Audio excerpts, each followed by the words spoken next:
So you want to think like a genius. Bad news, you're probably not one. And that's actually your biggest advantage. Because most geniuses don't know why they think the way they do. And you're about to steal the system. When people say genius, they imagine a freak of nature, born smarter, better genes, perfect brain. But that's not how it works. Thinking like a genius isn't about IQ. It's about how you treat information. And almost nobody is taught that. Which is why most people feel smart, right? Until they actually have to think. Think about this. You read a book, watch a video, feel enlightened. Then 2 days later, nothing. Your brain is empty, like the knowledge evaporated. That's not because you're dumb. It's because your brain decided this is useless.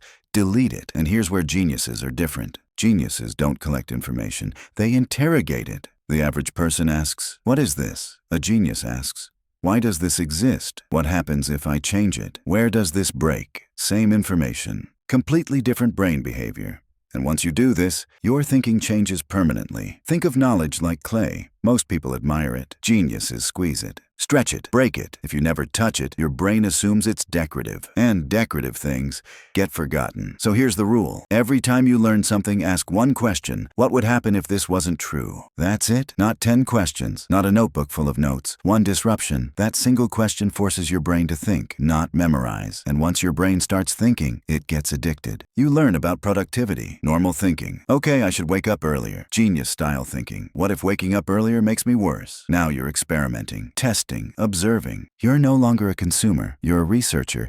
And that changes everything. Here's the uncomfortable truth. Most people don't think deeply because they don't see themselves as someone who does. They say things like, "I'm not analytical. I'm bad at thinking. I'm just not that type of person." Your brain hears that and shuts down. Because why work hard for an identity you've already rejected? Geniuses don't say, "I'm smart."